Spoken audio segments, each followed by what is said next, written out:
Recording. A very good afternoon to one and all present here. We, Doipan and Titilekha, stand here today to welcome our esteemed guests, faculties, and fellow mates in this gracious occasion where we celebrate India's linguistic diversity and a multicultural heterogeneity. The fundamental characteristics of a nation state, as described by Machiavelli, is a common language. The Mahatma held the same view. But India is a land of several languages. Our colonial imperial roots did not consider language as a problem, given their imposition of the English language. But since independence, long has language been the boon, the bane, and the test of India's multicultural temperament. In these trying times when numerous indigenous languages are succumbing to de-dialecticization of popular vernaculars. On this note, while we stand here today in a much evolved world, it is our ethical and individual and socio-cultural responsibility to verify our diversity against the touchstone of changing time and conscience. ভাষা শুধুমাত্র মানুষের ভাব বিনিময়ের মাধ্যমই নয়, ভাষা মানুষের সংস্কৃতি তার অস্তিত্বের মূলকে তুলে ধরে। ভারতের অন্যতম বৈচিত্র্য ভাষা বৈচিত্র্য আজ প্রায় সংকটাপন্ন, কারণ প্রান্তিক মানুষেরা তার এই বিশ্বায়ন অর্থাৎ গ্লোবালাইজেশনের যুগে নিজেদের অস্তিত্ব রক্ষার্থে বেছে নিচ্ছে নিজেদের ভাষার বদলে অন্য সকল বিশ্ব দরবারে স্বীকৃত ভাষাবলী। ভাষার সাথে বিলুপ্তির পথে হেঁটে চলেছে তাদের পরিচয়, তাদের সংস্কৃতি। ভারতবর্ষের পরিচয় বদলের আগেই আমাদের সচেষ্ট হতে হবে এই প্রান্তিকদের বিশ্ব দরবারে তুলে ধরতে। গায়ত্রী চক্রবর্তী স্পিভাক বলেছেন, সাবঅল্টার্ন অর্থাৎ প্রান্তিকরাও কথা বলার অধিকার রাখে। ভারতের প্রকৃত সত্তাকে বাঁচিয়ে রাখতে আমাদের একান্ত কর্তব্য হলো তাদের সেই কথাগুলো যেন তাদের নিজেদের ভাষায় হয় সেই দিকে সচেষ্ট থাকা। এই মর্মে আজ আমরা একত্রিত হয়েছি এই আলোচনা সভায়। I would now like to call upon stage our host to carry this event further.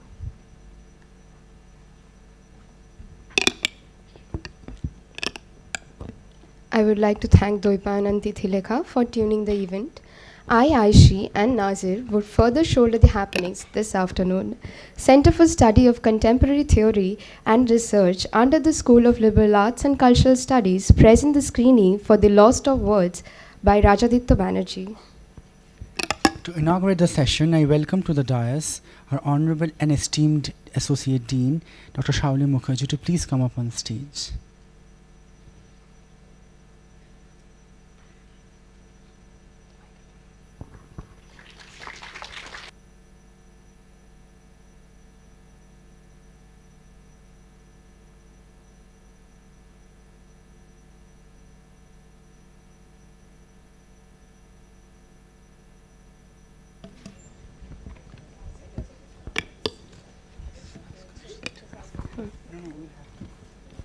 I would like to request the poster makers of UG1 to come up on stage and present the poster to the audience. I would also like to request the Rajaditya Banerjee and his team to come up on stage for the official photograph.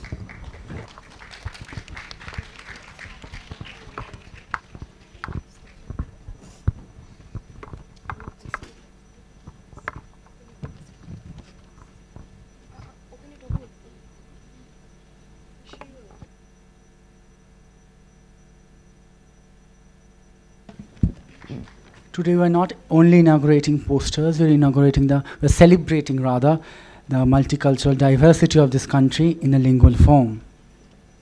Round of applause, please. The posters have been made by Shreya Vishwas, Antara Mandal, Reshma Mara, Rajeshwari Datta, Zohli Pui. Could you please unveil the posters, ma'am? Yes, can you please call them on the stage? Yes. Prachetas Roy, Shadrit Guha, Vidipta Shaha, Shatobisha Ghosh, Siti Bhadro, Ebi Kena, Shiti Bhadro Talukdar, and Diya Ghosh. They have made the posters in the Indian vernacular languages to represent the cultural diversity of this country. A big round of applause for them, please.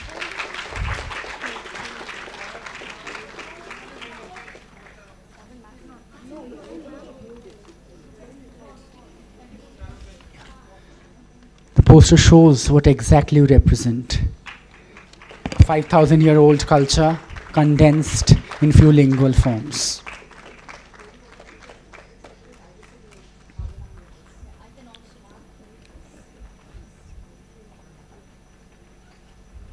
Languages that could have been lost to time, but it was our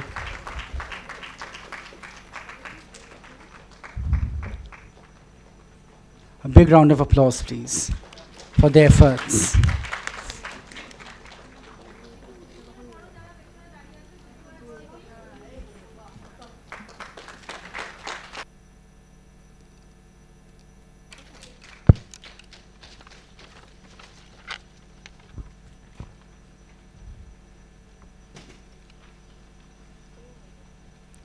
The respected dignitaries are requested to take their seats on the dais, while the students are requested to please get back to the audience seats. Ma'am, please sit.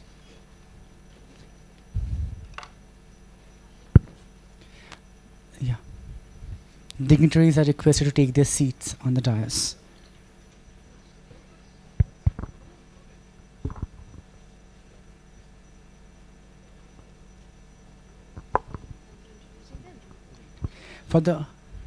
Let's introduce the team so that you can understand better their work. I would like to introduce the brilliant team who made the documentary possible for us. Actor cum director Rajaditya Banerjee, who makes movies to give voice to unheard and the marginalized. Bhorupi, Waterwala, Death to Certificate, a few to cite.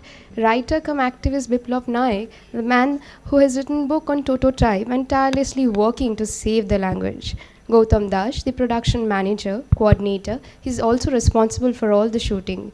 Shumanto Sarkar, the editor, colorist, and the additional cinematographer. Shumon Sheet, Giridhari Gorai, the cinematographer.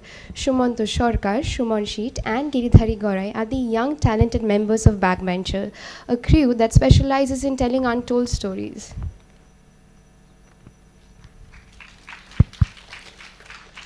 Now I'd request on stage Dr. Kaushik Banerjee, Associate Dean of Student Affairs, to come and felicitate our esteemed Dean, Dr. Professor Shauli Mukherjee. Big round of applause, please.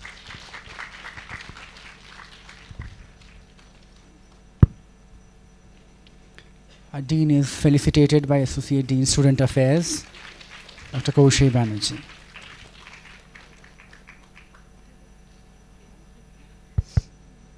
We have some goodie bags as well, ma'am. And these are handmade bags, ma'am.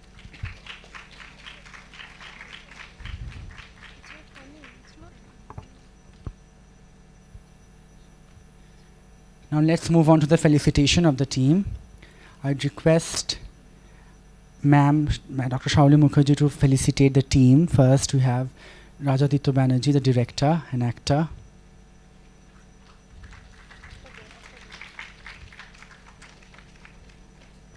Big round of applause, please.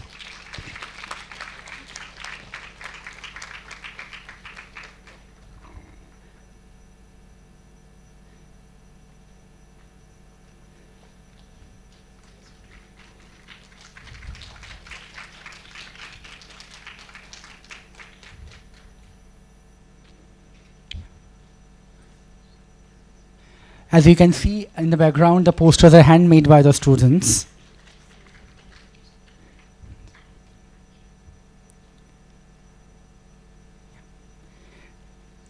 Yeah. Now we have the Biplab Naik, the writer, activist, author, who is the man behind the pen, who wrote about the lost tribe and made the unaware aware. Thank you for your contribution, sir.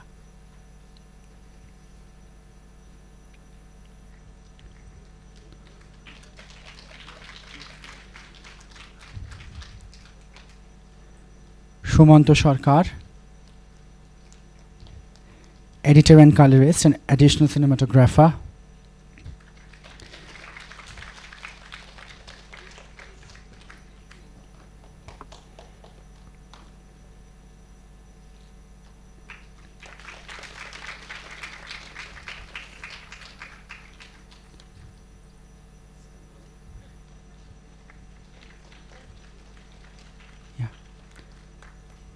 A big round of applause for them, please.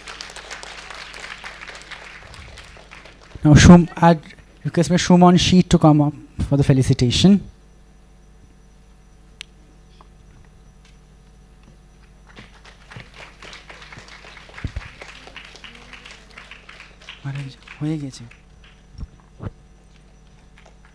Big round of applause for them, please.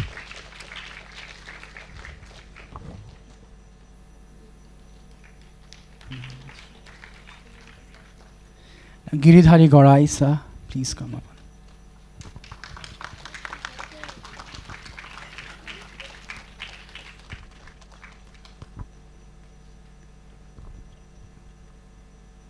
Yeah, the goodie bags.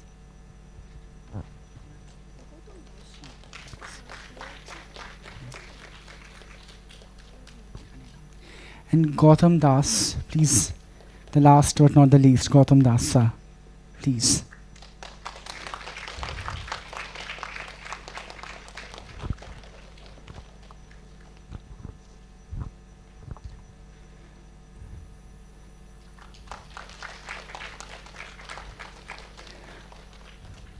By that we end our felicitation session. It is our humble request that Dr. Mukherjee say a few words of encouragement for us. The floor is yours, ma'am.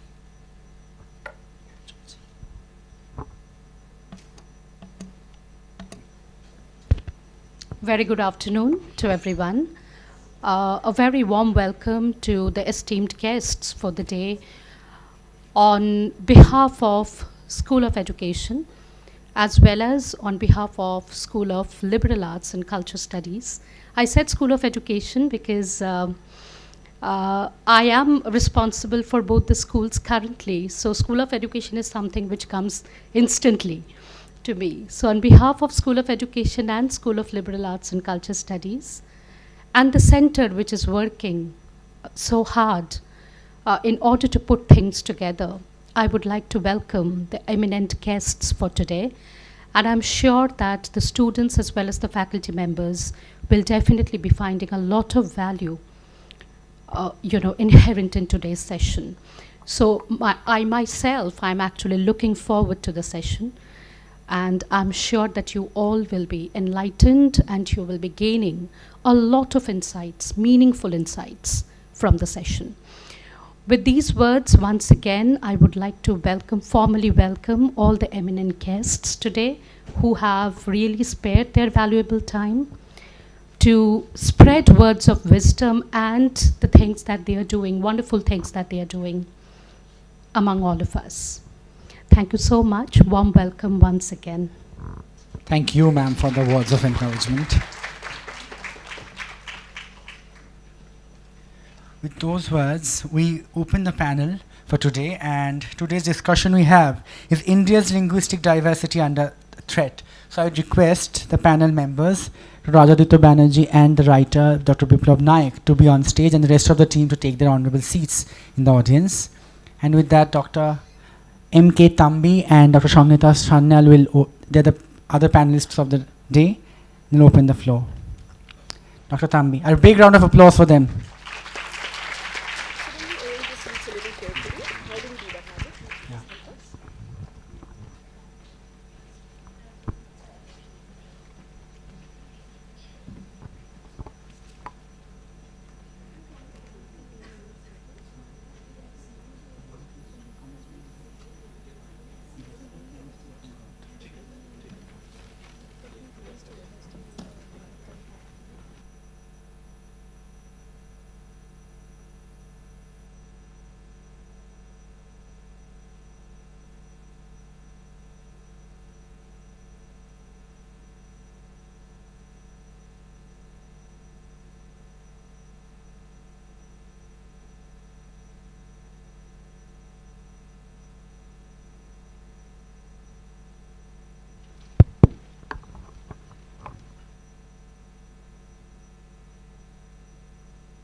We are going to start the panel discussion within 5 minutes. Please be patient.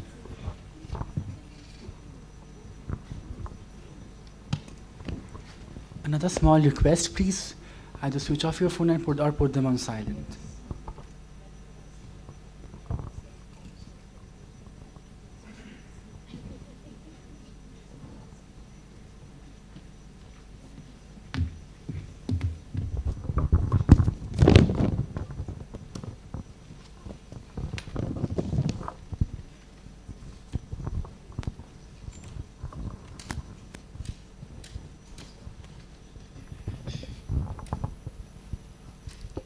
Good afternoon, all of you. A warm welcome to our campus. Thank you. We have Rajaditya Banerjee and Biplav Naik in the panel. Along with me is Samhita Sanyal, like she's faculty from Department of Bangla. Myself, Dr. Mika Ketampi, I'm from Department of English, Cluster English. We'll shortly begin with a direct question for both of you. With why Toto tribe would be the first question. Like you can, and why not Lotha and Birhor indigenous community when Birhor has a more vulnerable situation when it comes to the population and the speakers of their language. Is there a specific reason that both of you went to document the indigenous community called Toto? Should I start? Yeah, please. Yeah, first of all, I mean, thank you, ma'am, and everyone here at this esteemed university for inviting us. Such an honor. And before making any film, I always ask myself, like, why should I actually make a film, and most importantly, what kind of a message the film will give, and who's going to watch this film? Why am I making this? Why are we spending our time and energy? Now, I first went to this land 21 years ago when I came back from the United States. And at that time, I was a lot younger. And that was a time when, there were a lot more jungles, and there were many jungles. There were so many Totos who hadn't actually shifted from Totopara. And I always wanted to make a film on them. But we never had the resources, or as you can well understand, there are so few people to actually finance this kind of projects. So my brother, late Bappaditya Bandyopadhyay, himself, he was a very eminent film director. He said, you just have to go there back and back again, and go back again and again, and find out more about them, and find something unique which no one was talking about the Totos. And so first of all, me and Biplav, we both graduated from Presidency College, and we have a very nice connection. So as things happened, I met him again, and I was profoundly influenced by his book, but I was still searching for something that was not portrayed by anyone else on the Totos. There were films on their culture, and what I found out was that during my several visits, that here is a tribe which is India's smallest indigenous tribe. They might not be as vulnerable as the ones that you mentioned, but the other tribes might have been mentioned or might have been highlighted. People have spoken about them, but very, very, very few people actually know who these Totos are, where they came from. And last but not the least, let's not forget that UNESCO has classified their language, Toto language, as one which is critically endangered. And when I first went there 2 decades ago, there were plenty of Totos living there, lot more than now. So now we have been shooting this film for the last 5 years. We found that approximately 1,200 to 1,300 people live there, but that number is even less. And what's worse is that they're literally learning every dominant language like Hindi, English, Bengali, Nepali, except their mother tongue, because this is a language which never had any alphabets of its own until Dhoniram Toto. Biplav knows it very well. Until Dhoniram Toto, along with Toby Anderson, they came up with a script for this language. So their story was so unique. It fascinated me. Of course, being an artist, I hate comparing these indigenous people with the other indigenous tribes, but I think their crisis is so severe I mean, now that we are here, I'd like to pay my respect to one of the language warriors that you'll see in the film, Satyajit Toto. He left us 10 days ago. So I think with his death, I mean, very, very few people are left in Totopara who will actually do something to revive their language. I mean, especially given the fact that, I mean, we have not paid attention to their problems. We have not really done much to preserve their heritage, their culture. There hardly any museum. Toto is not taught in the schools there. So, I mean, the situation is so unique and nobody was talking about it. So the moment I got a chance to shoot, I thought the first story that I'm going to tell is the fact that a Toto teenage girl and 3 language warriors, Biplab included, they're doing their best to actually save a mother tongue from dying. And as I speak, what is interesting is that what is sad, I mean, today we are going to talk about whether India's linguistic diversity is under threat or not. Of course, definitely, yes. And what is really worrying, what is really sad, 2 things make me sad, which actually propelled me, which actually compelled me to narrate this story to one and for all. It's because you see, post-globalization, what has happened is, you know, once the wave of globalization, you know, I dare say, crashed on the source of India since the 1990s, what is happening is that this growth has been very lopsided. We are trying to kind of, you know, portray one language, one culture. So what is happening is the wealth that has been generated by globalization, you know, hasn't trickled down to the poorest of the poor. So we find, you know, like people who are left behind in the process, people with no, literally hardly any, you know, technical qualifications, people who came from Tibet, who lived with the Sherpas in Tibet, and who have always lived there in Totopara, but they found themselves like refugees today because they are outnumbered by the Nepalis and the other communities. So for me, this was like a genocide. You know, it was like a silent genocide which nobody was reporting about. And the kind of films that I make, because I believe in reading between the lines, I'm always interested in narrating stories which are not narrated by the mainstream media. Something that you don't find. Mainstream media is not really talking about this pandemic. We haven't seen the coronavirus, of course. I mean, we know what a big pandemic that is, but there is a bigger pandemic which is going on, and India is at the forefront of this pandemic. This is the pandemic that is killing at least one language every 4 months. And since, let me tell you, since 1947, since our independence, we have lost at least 150 languages. And as I speak today, India tops the list with the most endangered languages in the world with 197, followed by the United States, which is 191. And of course, Latin America is there. And the problems, it's nothing to do with, you know, people ask me, well, you're from India, you were born in India, so you're always narrating stories that originate in India.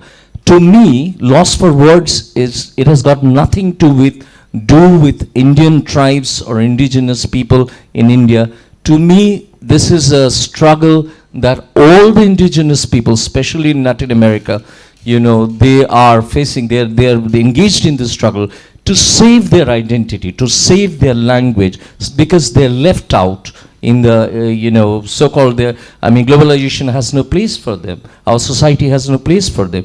So I think, to cut it short, you know, like, I think there needs to be a change in perception. We need to respect diversity. The world is a beautiful place because I don't look like you, you don't look like me.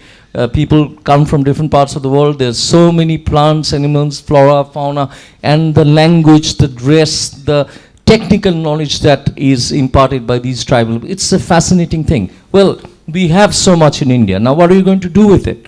Are we going to watch them all dying? Or we wake up and do something about it? So my film is like a wake-up call. That's how I see it. প্রথমেই আমার কলেজে senior হওয়ার কারণে প্রণাম জানাই, আমিও Presidency college. যাই হোক, প্রেসিডেন্সি ইউনিয়ন, আমরা সংকট নিয়ে কথা বলছি। এবার আমার প্রশ্নটা দুজনের কাছেই, যে এই যে আমরা কিছুদিন ধরে শুনছি, মানে এটা খুব বেশি দিন চালু হয়নি, বছর 10 হলো, যে হিন্দি আমাদের ন্যাশনাল ল্যাঙ্গুয়েজ। এই যে প্রোপাগান্ডা, এটার সঙ্গে সঙ্গে আমার কোথাও মনে হয় যে শুধু সংকট তৈরি করা হচ্ছে না, কোথাও একটা ইতিহাস মুছে দেওয়ার চেষ্টা হচ্ছে, এবং মুছে দিয়ে সেটাকে নতুন করে একটা সুবিধাবাদীভাবে লেখার চেষ্টা হচ্ছে।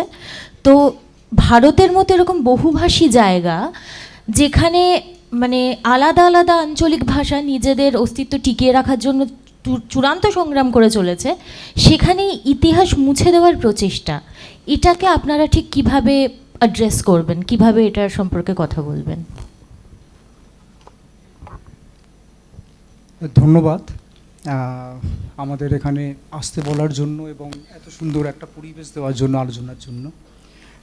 এখানে যে প্রশ্নটা উঠলো যে প্রথমে যে হিন্দি চাপিয়ে দেওয়া বা হিন্দি জাতীয় ভাষা হিসাবে সেইটাকে অন্য সমস্ত ভাষার আগে অগ্রাধিকার দেওয়ার ফলে অন্য সমস্ত ভাষাগুলোর যে অধিকার সেগুলো সংকুচিত হওয়া, এই বিষয়ে আমি একটা কথা দিয়ে আমি একটু শুরু করতে চাই। সেটা হচ্ছে যে ধরুন আমাদের ভারতবর্ষে একটা তো সমীক্ষা হয়, জনসমীক্ষা হয়, যেটাকে সেন্সাস বলা হয়। তা সেই সেন্সাসে যেটা হয় সেটা হচ্ছে যে বিভিন্ন বিষয় নিয়ে সমীক্ষা হয়। তার মধ্যে একটা হলো ভাষা, যে কোন ভাষার বাচক কতজন। তা এই যে সমীক্ষাটা, এটা কিন্তু প্রতি বছর সেন্সাসে হয় না, এটা 10 বছর পর পর হয়। তা এই যে 10 বছর পর পর সেন্সাসে হয়, তা সেখানে আমরা ভারতে বিভিন্ন ভাষার কতগুলো বাচক সংখ্যা সেগুলো আমরা মোটামুটি তার হিসেবে একটা পাই। 2011 সালে শেষ সেন্সাসে এটা অন্তর্ভুক্ত করা হয়েছিল। তারপর 2021 সালে অন্তর্ভুক্ত করার কথা থাকলেও করা হয়নি কোনো কারণে। তার ফলে 2011 সালের যে ভাষা সেন্সাসের রিপোর্ট, সেটাই আমাদের কাছে শেষ রিপোর্ট। এই সেন্সাসে কীভাবে তৈরি হয় দেখুন। ধরুন 2011 সালের সেন্সাসটা যখন যদি আমরা দেখি তাহলে দেখব সেখানে হিন্দি ভাষায় চিহ্নিত হয়েছে 43.63% মানুষ, মানে ভারতবর্ষের প্রায় 44% মানুষ তারা হিন্দির বাচক এই বলে চিহ্নিত হয়েছে।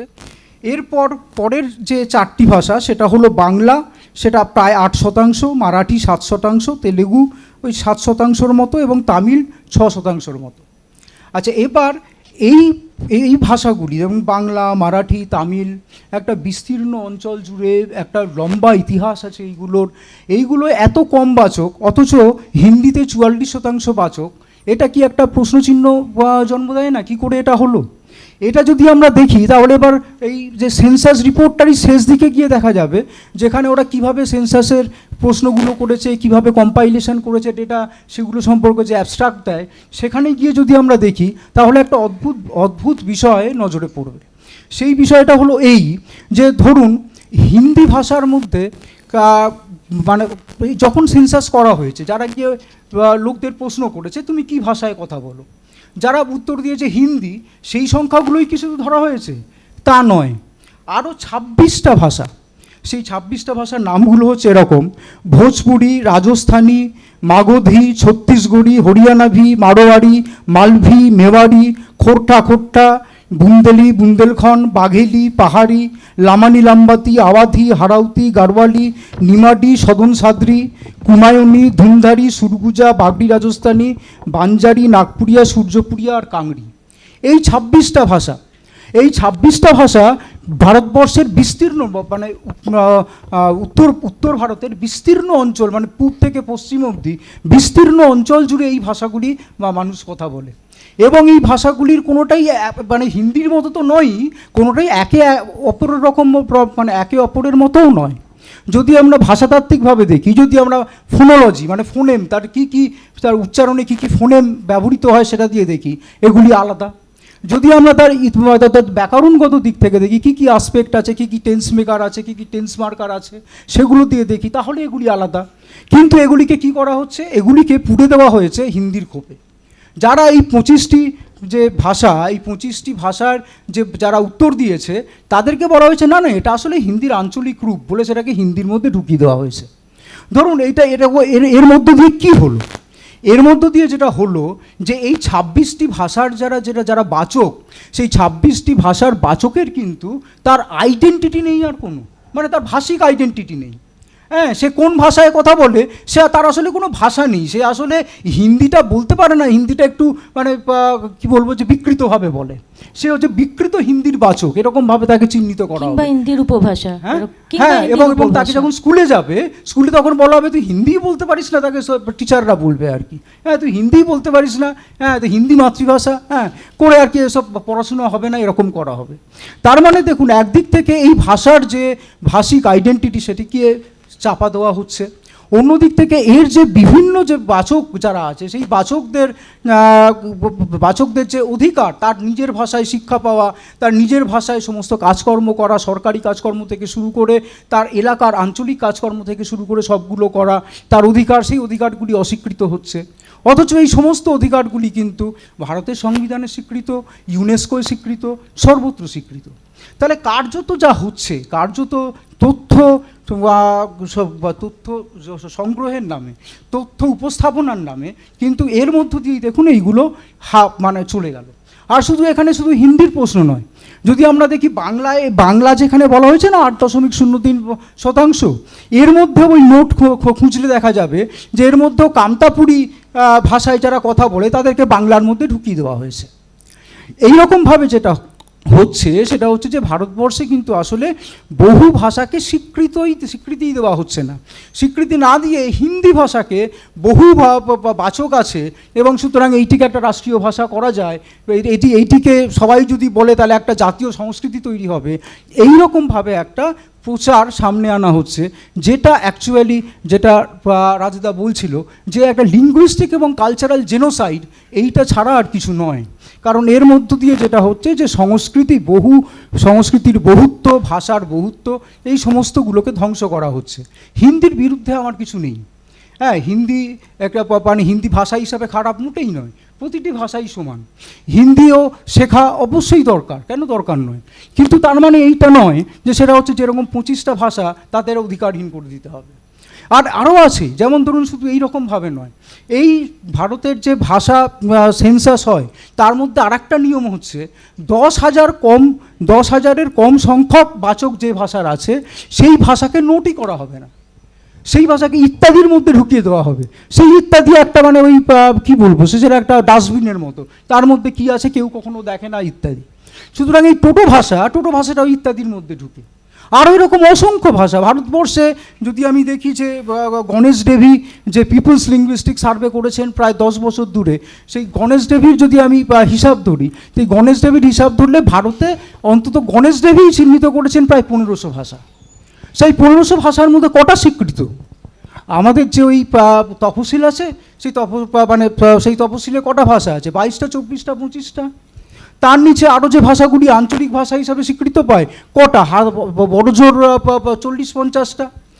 গোটা ভারতবর্ষে এডুকেশন সিস্টেম মানে যেটা শিক্ষা ব্যবস্থা, সেই শিক্ষা ব্যবস্থায় কটা ভাষায় পড়ানো হয়? বড় জোর 33টা। এটা সরকারেরই দেওয়া হিসাব। তাই এইখানে দেখুন এই 1500-র মতো ভাষা, সেই 1500-র মতো ভাষার মধ্যে অন্য সমস্তগুলো অন্তরালে।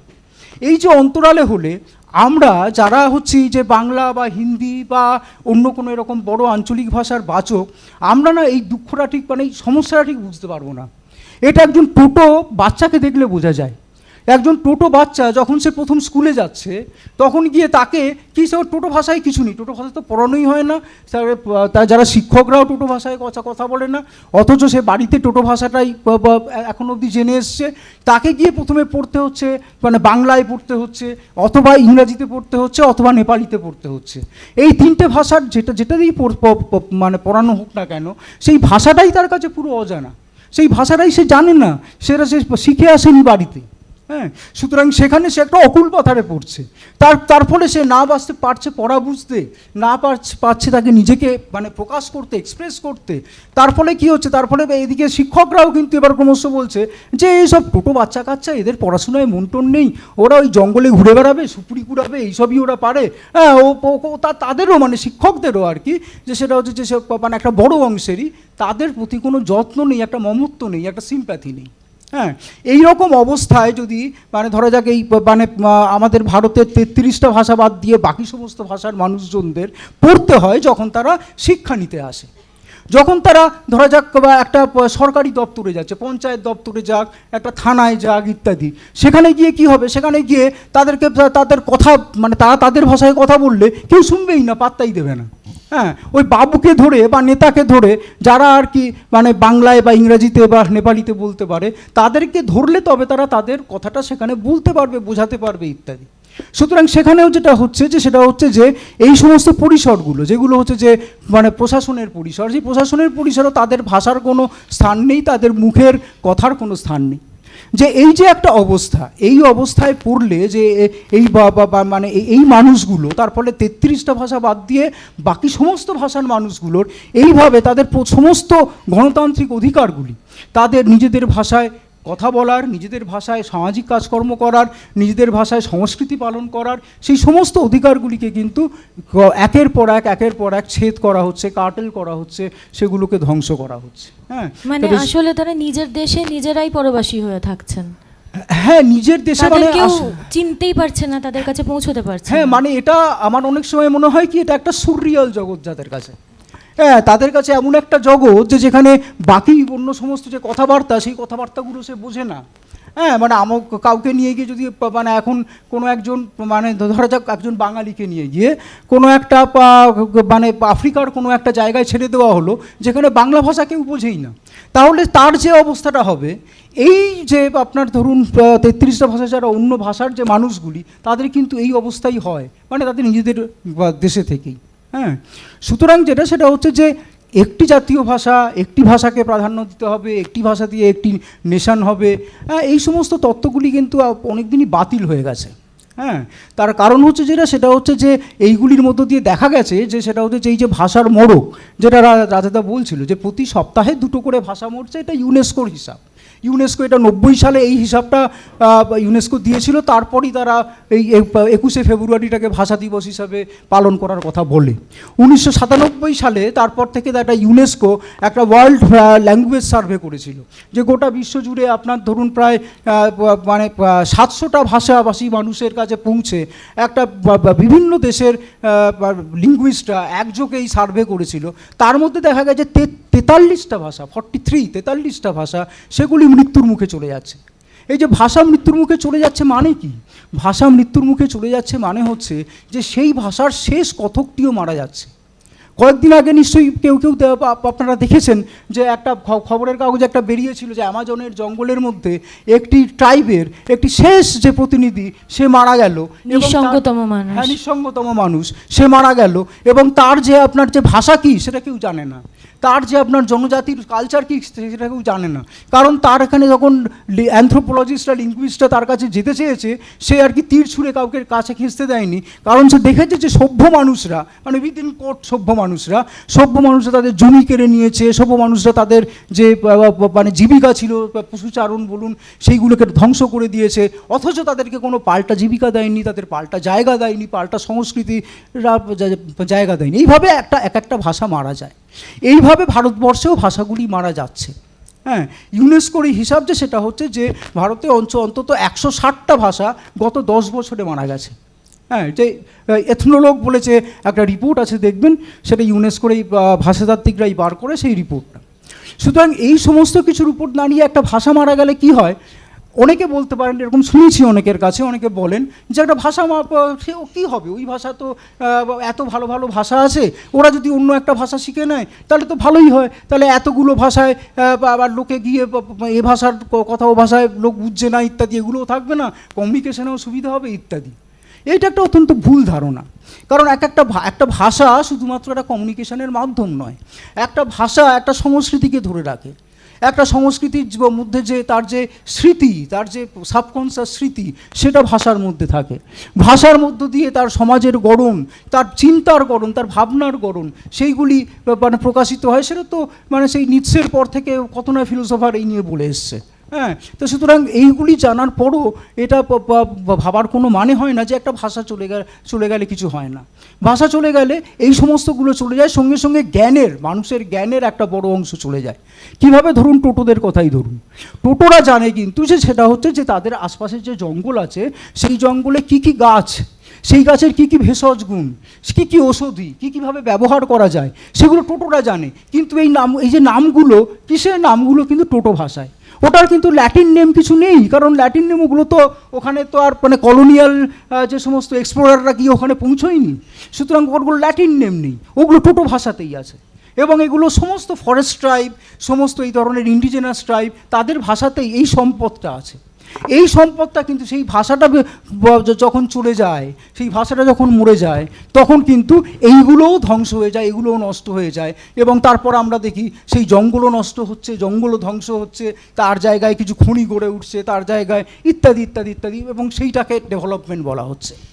সুতরাং এই যে ডেভেলপমেন্ট, এই যে ডেভেলপমেন্টের মধ্য দিয়ে একটা হোমোজিনিয়াস, একটা একরৈখিক সমাজ বানানো, একটা জীবন বানানো, এইটার বিরুদ্ধে মানে এটার বিরুদ্ধে দাঁড়াতে গেলে কিন্তু এই লিঙ্গুইস্টিক এবং কালচারাল ডাইভার্সিটি, ভাষিক এবং সাংস্কৃতিক যে বহুত্ব, হ্যাঁ, তার পক্ষে দাঁড়ানো অবশ্যই দরকার। এবং সেইখানে শুধু হিন্দি কেন, যে কোনো ভাষা যদি এরকম ওপর থেকে চাপিয়ে দেওয়ার প্রশ্ন ওঠে, তার বিরোধিতা করা উচিত। আমাদের বাংলায় যদি বলা হয় না টোটোদের বাংলা শিখতে হবে, টোটোরা পশ্চিমবঙ্গে থাকে বলে তাদের বাংলা শিখতে হবে, টোটো ভাষায় কথা বলার অধিকার নেই, সেটারও বিরোধিতা করা উচিত। ভারতে থাকলে হিন্দি শিখতে হবে না, সেটা নয়, যে প্রত্যেকটা মানুষ তার নিজের ভাষায় চর্চা করার, বিকাশ করার এবং সেই ভাষায় মানে সমস্ত কাজ করার, মানে ঘরের কাজ থেকে শুরু করে বাইরে সরকারের কাজ অবধি করার অধিকার আছে, সেই অধিকারের পক্ষে দাঁড়াতে হবে, এটাই মনে হয় আর কি। প্লিজ। আমার যেটা মনে হয় যে প্রথম, আমার এটা ব্যক্তিগত মত, পিওরলি ব্যক্তিগত মত, সেটা হচ্ছে এই যে ইম্পোজিশন ব্যাপারটা, এই ইম্পোজিশনের মধ্যে একটা কি বলে একটা ক্লাস স্ট্রাগল আছে, একটা এর পেছনে একটা গ্লোবালাইজেশনের শক্তি আছে। আমরা দেখতে পাচ্ছি এমনভাবে এডুকেশন সিস্টেমটা তৈরি করা হচ্ছে যেখানে ইন্ডিজিনাস ল্যাঙ্গুয়েজগুলো পড়ানো হচ্ছে না। অর্থাৎ আমার কিছু ডমিনেন্ট ল্যাঙ্গুয়েজেস আছে, আমি শ্রদ্ধা রেখে বলছি, আমি ইংরেজি ভাষা নিজে পড়তে ভালোবাসি, হিন্দির প্রতিও আমার গভীর শ্রদ্ধা আছে, উর্দুর প্রতিও আছে, সব ভাষা তো জানি না। কিন্তু এই যে মানে এটাকে যদি আমি খুব সিম্পলিফাই করি, আমি সকালবেলা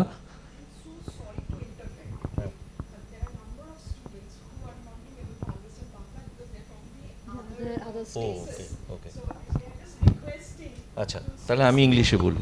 আচ্ছা, okay. My apologies, students. Today you are going to see loss for words, which is a struggle to say the mother tongue, and my mother tongue is Bengali. I'm sorry. But anyway, what I was trying to tell you is that, you see, what happens is when you learn, I mean, if there are many dominant languages, English being one, I mean, English is a beautiful language, Hindi is a beautiful language, but why is the world so beautiful? The world is beautiful because we speak so many languages. The world is beautiful because it is so diverse.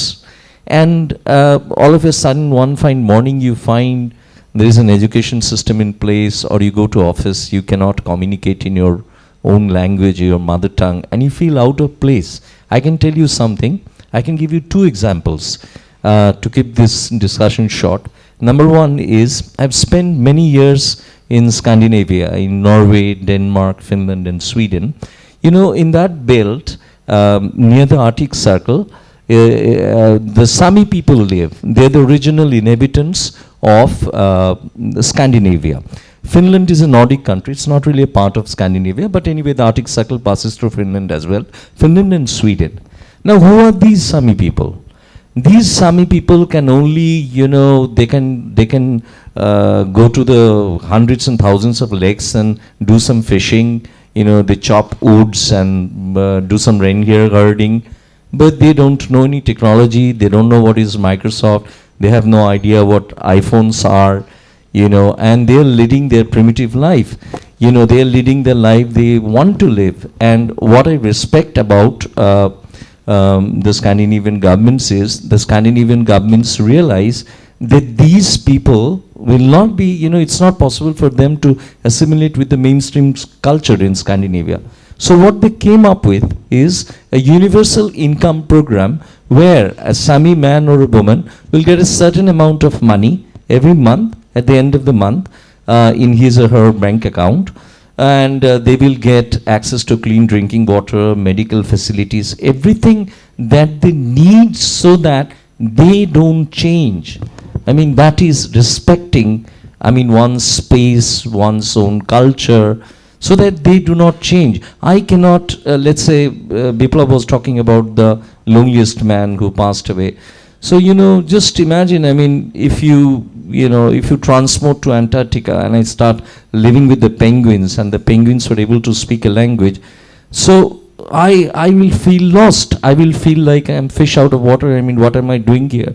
And if you then tell me that if you want to be a part of us, you better learn our language, you better learn our ways, or these are the things that you can do, or these are things that you cannot do, which is being done by forces of globalization. We expect people to speak the language which is spoken in the office. We expect people to follow norms which have been laid down by certain people. I know I'm wearing a t-shirt, break the rules. We love breaking the rules because who has made these rules? As long as you are not killing anybody, as long as you are not doing drugs, as long as you love life, as long as you know that you are holding on to your way of life, that is how it should be. And I am deeply disappointed with the government of India. I don't mean the present government or the past. Myself being a citizen of India, I am disappointed. India has disappointed me very much because, hey, come on, wake up, see, look at the diversity. We have everything, yet we never value them. And young generation, it seems to me like people, you guys, I don't mean everyone, but I mean, there are exceptions, but you understand the price of things, but do you understand the value of things? Do you understand what it means to, to hold on to a culture, what it means? I mean, do you have any idea about tribal medicines? Do you have any idea about, a tribal way of life? Are we teaching them in schools? I don't think well, in some schools we do, but I don't think in mainstream education syllabuses actually has any, sort of like courses on the tribal way of life and things like that. So what is happening is, are these people not Indian? They are Indians like you and me, but they look different, they speak a different language, they speak different languages, and they have a different way of life, they are not really wearing dresses like we do, they have a primitive way of life. But that is what makes India such a beautiful country. And it is alarming, it is shocking that this pandemic has been going on since 1947, since India won her independence. And like I was telling you, every 4 months a language dies. 30 mother tongues are on the verge of being extinct. And why India? Look at the planet. What is the United Nations doing? I'm disappointed with UNESCO. Every second week, at least one language is dying. I'll tell you a funny story. In Mexico, there is a language, I can't pronounce the name of the language. There's a language which is spoken by two people. And so one guy lives in the north, the other guy lives in the south. The guy who lives in the north, he hates the guy who lives in the south. So they stop talking to each other. And one fine morning, the guy in the north, he started wondering what happened to him in the south. And his phone went on ringing and he found out that, well, the man doesn't exist anymore, he has passed away. So that was the end of one language. So and the last thing that I want to tell you is that allocation of resources. There's a beautiful word in English, there's a lovely word in English. It's called desire. Now just take a look at yourself, put your hand in your heart and say, do I want to make changes? Do I want to make a difference? Do I want to make a difference? Do I want to preserve diversity? If the answer is yes, you'll find ways. I'm sorry to say this, I studied political science, and don't get me wrong, people in Calcutta, if you ask like, hey, why are so many people starving? Why are you not doing anything about them? Why are you not giving them, meals every day? I was pretty impressed with how people they were there for each other during the lockdown. But the point is that, I'm sorry I studied political science, but I have to ask this question. People always ask us, why are you showing these negative things about India? Why are you showing that people, they don't have food? My question is, what are you doing? You're running the government. I'm just a filmmaker. You have $15 trillion stashed away in the Swiss banks. If you bring it back, every Indian citizen will have at least 2,000 rupees, at least $2,000 if I'm not wrong. I don't know, I got 43 in maths, forgive me. Maths was never my forte. But then what are you doing? I am not the government. What are we doing? Are we not indulging in petty politics? So we should be doing something to change the lives of these people, not so that they become foreign or sahibs like us, so that they can hold on to their way of life. Secondly, why is the universal income scheme missing? Thirdly, if you visit Totopara, I'd request every one of you to visit. How many of you have been to Totopara? Can you raise your hands, please? Just one. Just one. Okay. All right. Okay. Now I have a sincere request to make. See, why are the Totos learning English, Hindi, Nepali, all other languages? Am I against these languages? I am not against Nepali. I am not against Hindi. I am not against English. All I am saying is they're forced to learn a new language because they have to eke out a living for themselves. And which brings me to my next point. In order to do that, they are living their small little village by the Torsa river in the last, between India and Bhutan, and they are forced to take up jobs anywhere in India, in Sikkim, in Bhutan, and they are randomly exploited because they have a mother tongue with which they cannot they cannot earn a living. So my point is that why not introduce Toto textbooks in Toto schools? Why not build museums? Why not promote Totopara as a tourist destination, with a control? I don't mean mass influx of tourists. And I have a lot of expectations from a young generation. Yeah, I hope I'm not that old. I'm getting old, but you guys were born with the internet. So instead of going to typically, you've seen the Taj, you've seen the Victoria Memorial. Why don't you go off-road? Why don't you discover an hitherto unknown land? And more you travel there, you book your accommodation in Toto homestays. It will actually give birth to a Toto economy, which will help them to stay back in Totopara. That was the point. That is the point I'm making. Secondly, why not put pressure in a friendly manner? Why not write to the government that, hey, we have a crisis here and only 1 or 2 people are alive to save this language. Why don't we introduce Toto textbooks in schools? Why don't we build hospitals? I don't want to say much. Just look at this film. Look at the condition in which they're living. I mean, they are Indians like you and me. So they are forgotten people. And our job is to actually be the voice of the voiceless, because these are stories that you don't see, you don't find in mainstream media. Mainstream media is not interested in covering these stories. But what is happening is that a big chunk of the Indian population, people whose votes count, people whose votes are very important, they are left out. So you can't just walk to them and say, hey, cast your vote in favor of my party. What have you done for them? I mean, we haven't done much. I say this. And the problem with Kolkata is, if I ask people, why is he hungry? Why does he not have food? And then people ask me, are you a commie? Are you a communist? No. I was never a communist. I am a humanist. I want to see people, living happily. I want to see that people get at least 4 square meals a day. You don't have to be a communist in order to desire that. I think everybody wants that. Because if you have happy people living in your society, it's a good thing for the country. You have good human resources. But are we really using this treasure trove of human resources that we have in your country? Are we preserving this indigenous cultures? I think time has come for us to take a look in the mirror. And the picture, my suspicion is that if you really take a look in the mirror, I don't think it'll be a very pleasant sight. We had a very long discussion. I will just try to put some points to the audience, what we just had.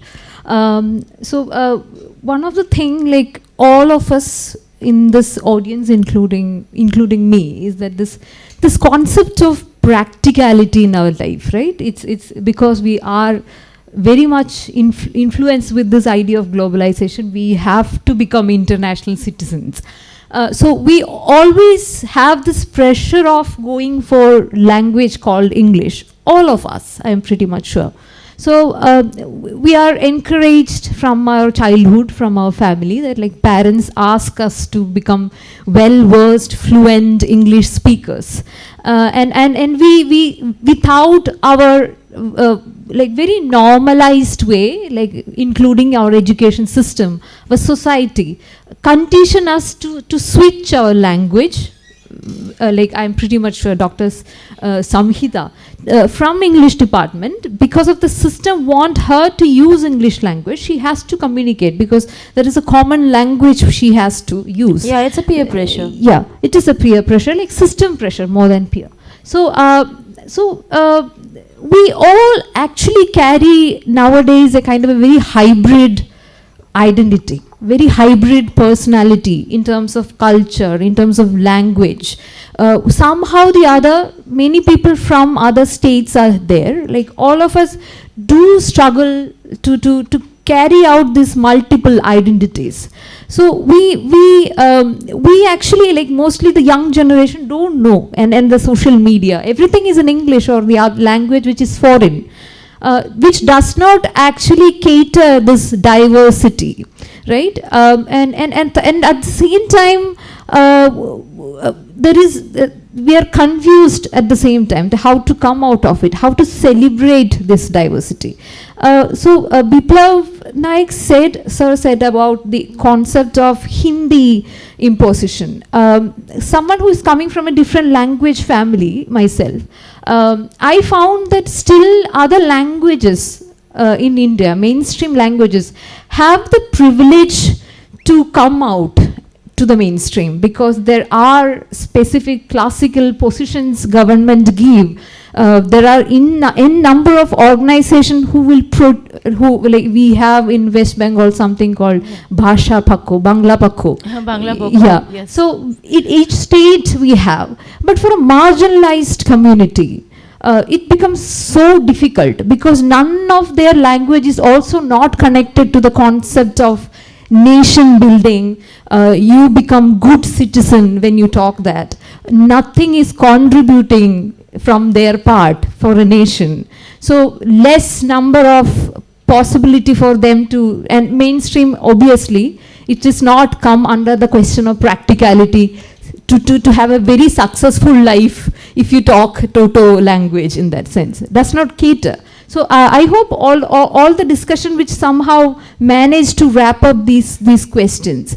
My question is something else which Rajadito actually ended up talking about, the concept of knowledge and how we should actually study this diverse knowledge system, which Biplav Naik also mentioned, the concept of understanding knowledge in a broader sense, I understood. So I saw this very interesting, of course we have less number of materials to check when we were trying to understand the Toto. We have Wikipedia. So apart from the very few sources, one of the source through Wikipedia which I could access is this tribal development website. So very interestingly, they have given this kind of a category called PTGs. PTG means particularly vulnerable tribal language. Few in each, I hope it is there for all the states, languages, marginalized languages. So I just was checking in this West Bengal category. So I saw this Lodha, Birhor and Toto are 3 vulnerable languages in West Bengal. But very interestingly, they have given a very interesting category of survey number there. So they says that this demographic features of PTGs were under Toto tribe. So it shows this population is 1,391. Okay, and this male number is 749 and female number is 642. Just under that, the another column by the government website, it says the literacy rate for this population, that male is 585 men are literate, and female is like 477 in number. So the total number is 1,662. That's a huge number in terms of the population in terms of versus literacy ratio. literacy. So for mainstream, the question is that for mainstream people like us, we go to the tribal development department, like look at the website, and it looks, oh, this is so nice. The percentage is so high in terms of literacy. And I saw this PTG fund category where they're saying that one of the major categories that one Rajadito mentioned, the schools and the hostel attached to that. The policies which they are actually trying, the fund they can be used. I was wondering, like, this literacy rate is so high in this indigenous community, but at the same time we have this question of extinction of language, the death of a language, which is something very contradicting. So I was wondering, like, how much these policies are effective. These schools are effective because in bringing up the younger generation to understand their culture, the language, their lifestyle, their knowledge. So these policies which government, of course, in the mainstream society, we look like something very development is happening, some kind of a development is happening in this society, in this community. But is it really like that? Is there some from an ignorant mainstream citizen like me, this number is something which is very astonishing. I have an extension of this question Yes. only. Okay. তার কারণ এটাই যে আমাদের এই যে সেন্টারটা তাদের কাজই হচ্ছে মোটামুটি কন্টেম্পোরারি যে সমস্ত ক্রাইসিস সেগুলোকে থিওরাইজ করা। তো আমি ধরে নিচ্ছি যে আমাদের সেশনটা এমনিও র্যাপ আপের সময় এগিয়ে আসছে। আমার প্রশ্নটা এই জায়গাতে যে আমরা অনেক সময় দেখি যে সেন্টার আর মার্জিনাল এদের মধ্যে একটা মানে উভমুখী একটা চলাচল থাকে, কিন্তু সেন্টারের মার্জিনালকে তুলে আনার যে উৎসাহটা সেই উৎসাহটা ইদানিং অনেকটা বেশি, যে কারণে আমরা বিভিন্ন মানে অন্যান্য মিডিয়ামে like films and other things আমরা দেখতে পাই যে সেখানে আমরা ট্রাইবাল বা ফোক আর্ট ফর্ম সেগুলোর রিপ্রেজেন্টেশন দেখতে পাচ্ছি। কিন্তু এই যে মেন স্ট্রিমে ঝাঁপিয়ে পড়া উদ্যোগ, সেই উদ্যোগটা আদতে কতটা ফলপ্রসূ আর আদতে কতটা বিপজ্জনক, তার কারণ মেন স্ট্রিমের শিক্ষা বা মেন স্ট্রিমের ফিলোসফি সেটাও তো mainstream philosophy. Development, what is development? তো এবার তারা কি শেখাচ্ছে এই মানুষগুলোকে? আমি যদি সংক্ষেপে বলি, বিপ্লব, আমার মনে হয় আমাদের এজেন্সিগুলো কেউ পছন্দ করে না, কারণ এজেন্সিগুলো এমন সুন্দর সব রোজই ছবি দেয় যে আমাদের ঠিক পছন্দ করে না। আমরা সেই ক্যামেরা নিয়ে বুম নিয়ে আমরা বিভিন্ন বাড়িতে বাড়িতে ঘুরছি। এখন এই প্রশ্নের উত্তরটা মানে sorry okay let me finish in Bengali then I'll do that. এই প্রশ্নের উত্তরটা কীরকম জানেন তো? আমি একটা বুম নিয়ে মাইক নিয়ে বলছে, আচ্ছা আপনি কি টোটোভাষী? হ্যাঁ। স্কুলে গেছেন? হ্যাঁ স্কুলে গেছি। আচ্ছা ঠিক আছে। আমি জিজ্ঞেস করছি না মাধ্যমিক পাস করেছেন, উচ্চ মাধ্যমিক কিছু না, তাহলে শিক্ষিত আমি ধরে নিচ্ছি, যেটা বিপ্লব আগেই বলছিল যে একটা মেজর ফ্ল থেকে গেছে। এবং we are not being cynical, unfortunately গভর্নমেন্টেরও রিসোর্স নেই, লোক নেই, কিন্তু the whole thing is not managed professionally. Secondly আমার উত্তরটা এটাই হবে যে আপনার কি কোভিড হয়েছে? Are you suffering from COVID? No, I am not suffering from COVID. Okay, so COVID হয়নি আপনার? ওকে, আপনার কোভিড হয়েছে? হ্যাঁ আমার কোভিড হয়েছে। ওকে, কোভিড হয়েছে। আরটিপিসিআর টেস্ট করিয়ে কি দেখা যাচ্ছে কোভিড আছে? তাহলে আরটিপিসিআর টেস্ট করে আমার টেস্টের রেজাল্ট কেউ দেখলো না, আমি বলে দিলাম আমার কোভিড হয়নি, অর্থাৎ this man is not suffering from COVID-19 because he said he is not suffering from. আরে ভাই, আমাদের তো একটু মানে কি বলে তদন্ত করতে হবে, আমাদের তো দেখতে হবে। তাহলে আমি tomorrow if you ask me, am I educated? What should I answer? Yes, I have a master's degree. I did my PhD on such and such subject. Am I educated? I don't think I am educated. I am still a student. আমি তোমাদের মতো student because I didn't learn much in school. There are so many things we did not learn in school, and maybe there is something wrong with the system. Maybe I was not a good student. Maybe I was not very observant. But I think the whole thing is very flawed. Because they are not going deep into, they are not venturing in each and every household, they are not finding out whether they have gone to school, whether they have graduated or not. And secondly, while you were speaking, I wanted to ask you a question. I have a question for you. Question is, how do you define success? How do you define success? Exactly. That is my So, question also. yeah, how do you define success? And who came up with the idea that there must be one language in which we should use, or let's say some major dominant languages which should be used in the administrative sphere, in schools and colleges and university? Well, if you're not well versed in that language, should I classify you as an illiterate? Is that fair? And third question that I want to ask you, there is a beautiful word in English, coexistence. Coexistence. My mother tongue is Bengali, but why should I not learn English? Yes. But at the same time, when I am learning English, if I can write in English, if I can speak English, why should I forget Bengali? Why can it not coexist? This is something that baffles me about India. Why can it not coexist? Why not encourage literally each and every language? I want to give one example, the example of not a country, a poor country like India, but example of a very developed country. That country is Belgium. I think many of you must know that. But Belgium is a country in which this linguistic right is preserved and it is valued to a very large extent. To the extent that the two main communities, they are the Dutch and the French speaking. The Dutch and the French speaking, there no one language is the national language. The Dutch and the French communities, they have the right to build up their own educational institutions. The government helped them to build up their institutions. The government don't build a school there and say that the education will be carried out in this language and you have to attend that school. The government helped the communities to build up their own educational institutions in their language, and in the proportion of the citizens who are the speakers of those language, they can elect their representatives to all the government bodies. So this is one example. Another example is the example of Switzerland. There also there are 4 languages. And all the 4 languages are given equal status, and all the 4 languages, they are used in education, they are used in government running, and all of them. Switzerland is a very small country.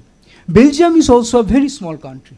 So if in those small countries, those 4 languages and 2 languages, they can be given such equal status and such importance, why can't it be given in India?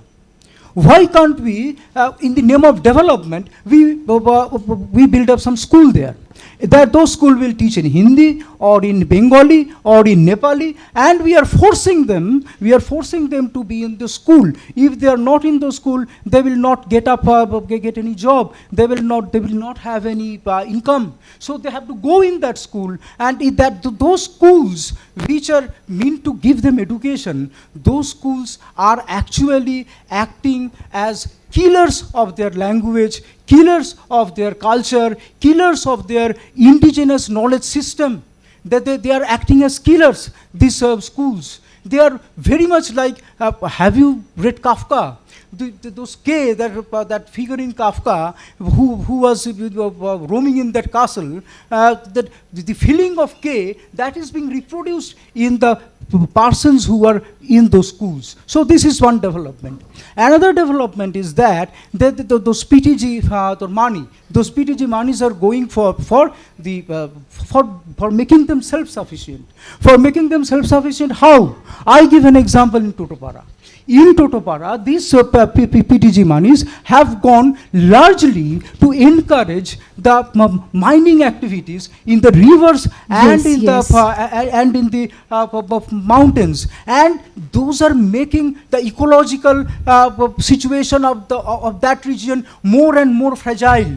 5 years ago, when I went, there is a river called Sati by the back of Totopara. It was a beautiful river. It was beautiful experience to walk by that river.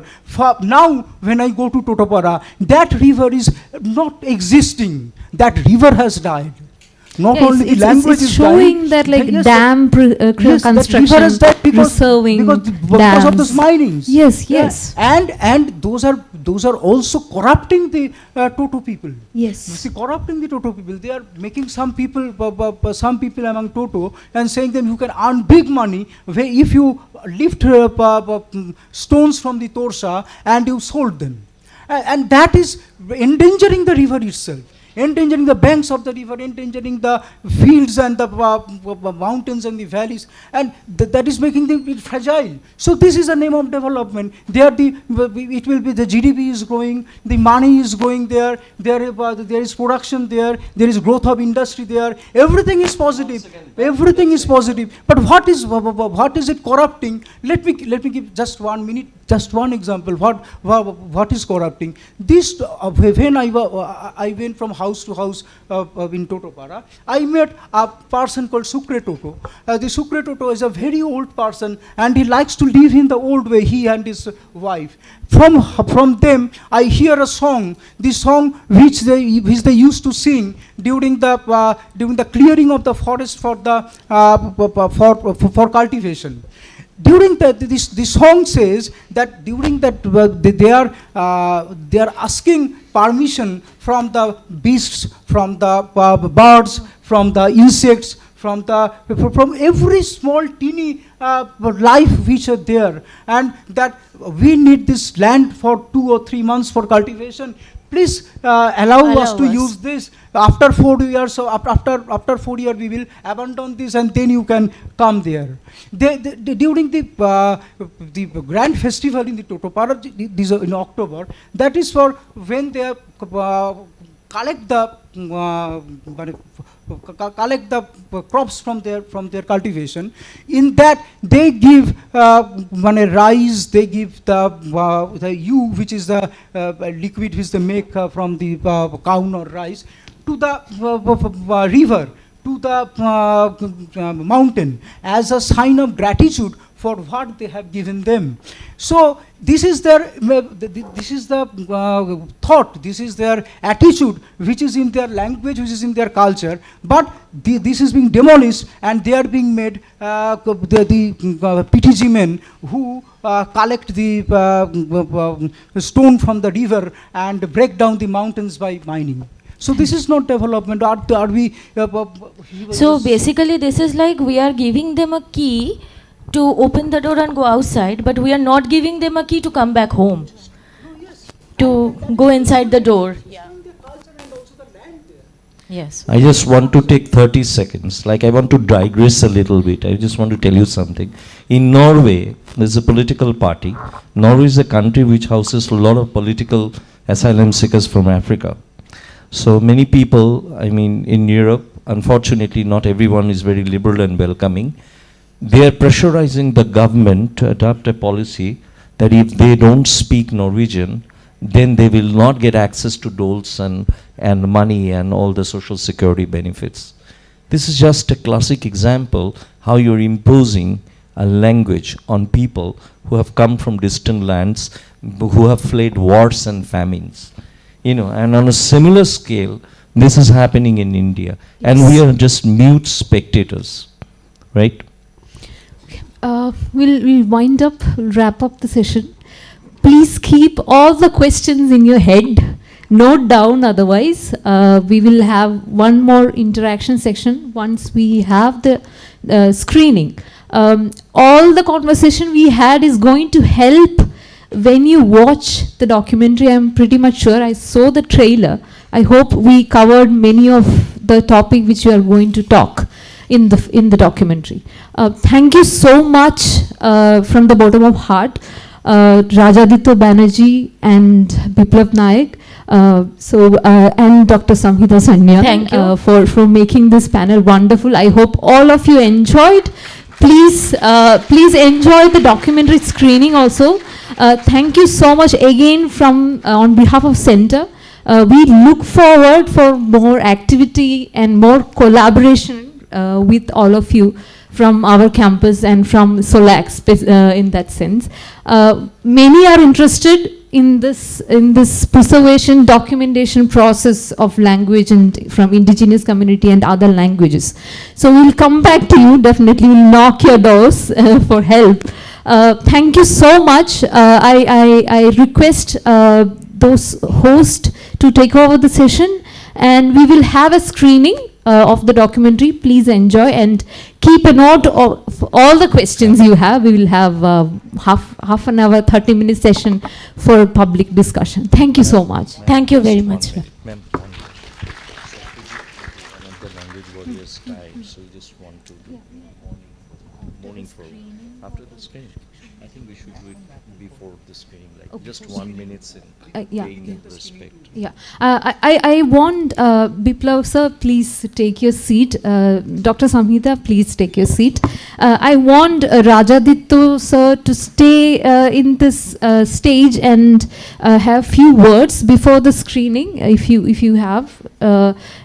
He also want to convey a very important message, and we respect we should pay to a very important person. So I request all of you audience to stand for 1 minute, please sir. Please. Thank you.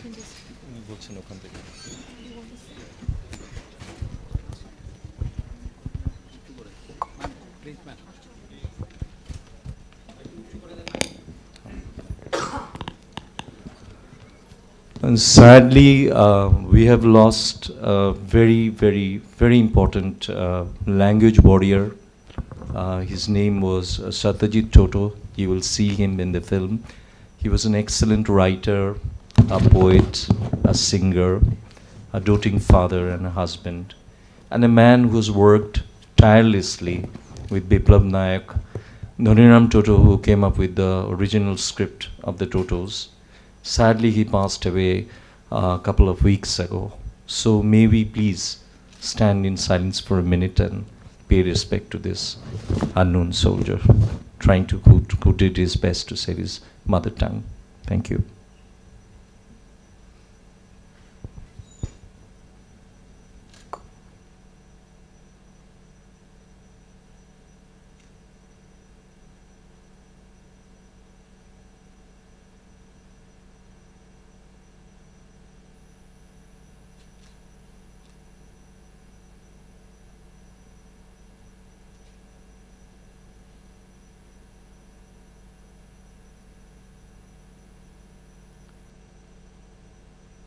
Thank you. And once again, on behalf of the entire backbenchers unit, thank you, ma'am. Thanks to your esteemed university, students, faculty, everyone. I'm terrible at remembering names, but thank you from the bottom of my heart for remembering our great friend Satyajit and, supporting this cause to save an indigenous language. Thank you so much.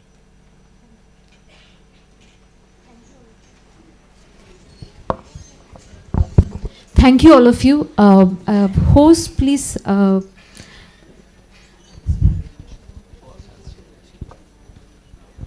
request all of you to keep your mobile phones in silent mode. We will have a screening. So it's a 69 minutes documentary on Toto community. So make sure that your phones are not ringing in between and disrupt the process. Keep all the questions along with you, watching documentary, the discussion which we had. So please keep everything and we'll give you some time for discussing this with the team. Thank you.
That'll be good. No, you just ask me.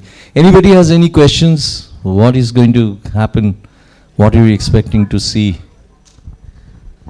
We have a little bit of a time until they, settle things at the back. I think Mika, it's best, if you ask questions.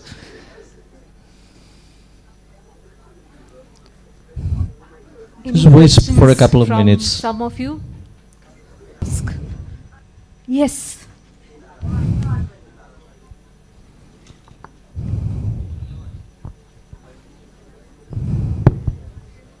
Hi. Hi. Everyone. So I am Mukulika Dattagupta from English department. I teach there in this department. So I'm really Nice to meet looking you. forward. Same here. So I'm looking forward to the screening of this particular documentary. I don't have any question as such, but just a few comments or observations. So when this panel was discussing, I was constantly getting reminded of G.N. Devi. So G.N. Devi, I'm sure many of you have heard his name. He has worked so much on language. So recently I was reading a little introduction which he has written for a particular book that deals with orality. And there he is talking about, language and its position in the social sphere. He is actually talking about this, that the language that is, the community that is independent in terms of economic benefit or whatever you call it, that language is the one that dominates other languages. So I was able to connect with whatever was getting discussed here. And also when I think Sir was talking about Toto Para, and he was talking about the, looking at it from an eco-critical perspective, I was reminded of one of the translations that we refer in our post-colonial classes. The translation was done in English by Spivak, and it was a story by Mahashweta Devi. If I'm not mistaken, the name was Pterodactyl, Puran Sahai and Pitha. So in that particular story, it actually talks about the disturbance of the ecological situation of a particular village, and how this in the name of progress, so much of ambiguity gets created in the government documents and other archives, other government archives that talk about that okay, this dam is going to develop the agricultural process and blah blah blah, but actual picture is something absolutely different. So I was just reminded of these things, and I was just wondering that how these things are kind of interconnected. So it was good to identify with whatever we were, talking about. And of course, Spivak's famous essay, Can the Subaltern Speak? Very debatable essay. We can, of course, think of that. So that's it. Just a little comment from my end. Yeah, and I really thank you. enjoyed the discussion. Thank you very much. Thank you. The problem with governments is that, I don't know, I'm not talking about an Indian government, but I'm talking about governments in general. The problem with governments is that they always want to show, bright side of things. They want to show that most of the people are literate. They're doing a great job taking care of the indigenous people, but the reality on the ground is very different, as we have found out. And the job is, if you ask me as a documentary filmmaker, what am I trying to achieve? Am I trying to criticize the government? Am I blaming the people? I'm not doing any of this. I'm just asking you to think what is happening. Some of you are growing at a pace faster than the speed of light, and some of us are left behind in the dark. This is not what globalization is supposed to be. Globalization, even though I'm very critical of globalization, but I have to say there are many good things about globalization. So for example, if I look at it from a businessman's perspective, if you look at the pyramid, these people are at the bottom of the pyramid. So if I work for a multinational company, naturally I want more and more customers and things like that. So if we empower these people, if we educate these people, not in a manner that we want to, so that they can hold on to their culture, at the same time learn a few things that we need them to do, I think it's a win-win situation. That is missing in India, that is missing in the world. And the second thing is that where is the care, where is the concern? We have become so selfish. We have become so selfish. And I always ask this question. Today I want to ask every one of you. We have globalized technology, but when will we globalize humanity? When? When is it going to happen? Is it during my lifetime? Or is it during your lifetime? Is it at all? Is that going to happen at all? I don't think that's happening. I don't think the wealth generated by globalization has not trickled down to the poorest of the poor. So you have unrest in Bolivia, in Chile, in Latin America, in Asia, in the Americas. So why do we need this unrest? It's uncalled for. We have enough problems, isn't it? We have the pandemic, we're tackling with the pandemic, we have a global climate issues, global warming. At the same time, this lopsided development where people are getting eliminated. It's like an either or kind of an alternative. So I am not a big fan of the way governments all around the world are taking care of these things. Just like Biplab Nayak was saying, and I said, agencies don't like us because they ask, have you contracted COVID? And if I say I haven't, so it means I'm COVID negative. But that's terrible. I mean, have you checked the report? You haven't done that. So what needs to be done on that front? And I think the onus is, I always say this, the onus is on us, not on the governments. So now you might ask me, what can I do? I'm just a student. What can I do? I teach in a college. I earn a salary. What can I do? I'm a filmmaker. I make mega sums of money. Well, you can do a lot if you want to. For starters, the desire to make a difference is the first thing. Secondly, like I said, visit Totopara so that we help them to build an economy of their own, so that these people, they don't shift to other languages, so that the linguicide can be prevented. So then they will know that this is a place where people love to visit. They will stay back in Totopara. The population will grow. They will speak their own languages. And see, what we have done is, Mika was saying the concept of success and failure. We have imposed a concept of success and failure on them.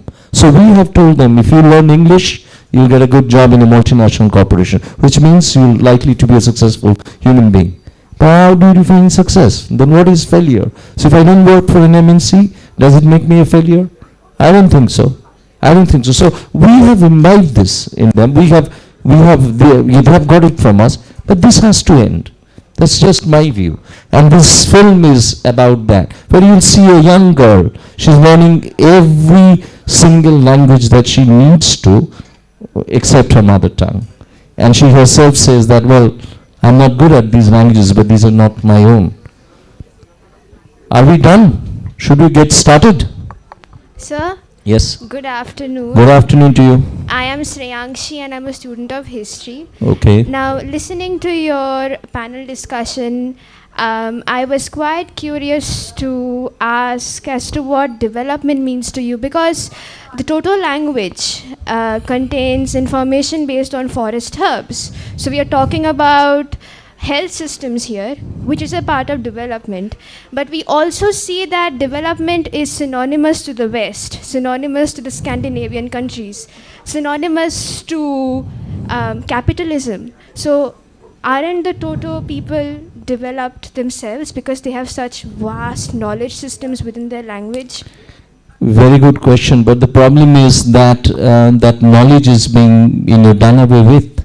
For example, the young generation, they are like they're not really connected to their grandfathers or their parents or the older generation, because in this film we have a song and we tried to write the subtitles for the song in English because the young generation did not understand a word of it. So the knowledge that their grandfathers, their grandmothers, their fathers had was not passed down to the young generation, because the young generation was more interested in being tech savvy or establishing themselves in the Western way, so to say. So what is development to you might mean destruction to me. So if you ask me what I mean by development, development means a fine balance where you adapt yourself to modern day things. At the same time, you don't forget your roots. You don't lose connection to your roots. But what amazes me about India is that you just have to forget your root in order to call yourself a modern citizen or a modern young man or a modern young woman. I mean, why? Why do you have to forget your roots? If you go to Germany, if you go to France, they will first tell you bonjour, and well, I'm sorry, tu peux pas parler français. Je ne peux pas parler français. I say, I don't speak French. Okay, then they will start talking to you in English. But I'm really shocked to see Bengali people in Bengal, so many of them, they're just so ashamed of speaking in Bengali. I went to an airline's office and I started talking to the salesperson in Bengali, and her surname was Ghosh, and she said, I will find someone for you who will speak your language. What is my language? Then I asked her, are you a Bengali, sir? You speak English. He said, but why should I speak English? I'm in Kolkata, where Bengali is spoken. Bengali is spoken. So the problem, it's a big problem.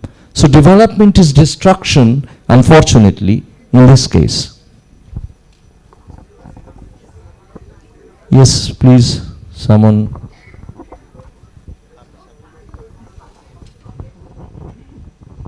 I am lost for words to see so many of you so interested in this whole subject. Lovely. It's an encouragement for all of us. Good afternoon, sir. Good afternoon. I'm Felicitation. I am also from History Department. So, sir, my question to you is, there are people who actually fight for their own language. I mean, when I was in class 6, my father told me that Bengali is the sweetest language, and that language has been so sweet. That has been defined by, that has been told by some pandits, I mean some learned people, some scholars, but who they were, he did not tell. So my question is that this fight for this language, that is my language, that is this language is the only sweetest language. So that is, what I believe is actually it is a vague concept. That is only my language is the sweetest language and others' language. So that thing. Yeah. But well, he's entitled to his opinion, isn't it? Yes, we should give him the liberty. If he thinks this is the sweetest language, so be it. But if I don't think it's the sweetest language, so I'll hold on to that notion. Yes, sir. And what I believe is that there can be many other languages. That is this Toto language which you talked about earlier. We did not have the idea. At least I did not have the idea of about this language. This is a completely new language to me. So without knowing other language, actually my question is that should we say that my language is the sweetest language? Actually, I am not. I think this is a personal opinion. I think it's so hard. How do you compare languages? Every mother tongue is sweet, and sweet, isn't it? And Toto language, by the way, it's a Sino-Tibetan language. They used to live in Tibet with the Sherpas 12,000 feet high in the mountains. Yes. So if you ask a Toto, obviously they will love. But you can't claim like my language is the best, my country is the best, my culture is the best. I think that's a very parochial way of looking at it. Just my humble opinion. Yes, sir. Thank you, sir. Most welcome. হ্যাঁ sure বলুন। আত্মমন্থন করতে হয়। হ্যাঁ। তো আমরা যখন বাঙালি হয়ে একটা জাতিকে আমরা একটা বাঙালি হয়ে বিশ্বকে মাতৃভাষা দিবস দিই। তো আমরা যখন সেখানে কি একটা ভাষাকে মেরে ফেলছি। সেটা কি মানে it is a time for us to be against that. Absolutely, I cannot agree more. একদম তাই। দুঃখের বিষয় হচ্ছে যেটা বিপ্লব নায়ক আরো ভালো বলতে পারবে, যেহেতু টোটোর কোনো অ্যালফাবেট ছিল না, ধনীরাম টোটো বাংলাতে কিন্তু উপন্যাসটা লিখেছেন, টোটোতেও লিখেছেন কিন্তু বাংলাতেও লিখেছেন, বাংলাটাই তারা বলতে পারে, কারণ Bangla dominant language, Nepali dominant language. এটা I am sorry to say, এটা একটা লিঙ্গোসাইড, এটা আমার কাছে পার্সোনালি একটা জেনোসাইড। কারণ আমি যখন এত বছর প্রবাসে থেকেছি, আমি শুধু মায়ের হাতে পোস্ত রান্নাটা মিস করিনি, আমি সবচেয়ে মিস করতাম বাংলা ভাষায় কথা বলা। এবং আমি সেটা দেখেছি, বাংলা ভাষায় কথা বলতে গিয়ে মানুষ, বাঙালিও সেটা অ্যাপ্রিসিয়েট করে না। মানে আমরা যদি নিজেদের মাতৃভাষা তো মায়ের মতো, আমরা যদি নিজেদের মাকে যদি শ্রদ্ধা না করি, শ্রদ্ধা জ্ঞাপন না করি, তাহলে অন্যরা কি করবে? এটা দুঃখজনক। কিন্তু বাংলাদেশে এই কথাটা বলা যায় না। বাংলাদেশে গাড়ির নাম্বার প্লেট সমস্ত জায়গায় কি সাংঘাতিকভাবে, মানে ভীষণভাবে বাংলা ব্যবহার করা হয়। Okay, okay. Anybody has any question? Okay, I'll answer very briefly. Yeah. After the screening, we'll have one half an hour session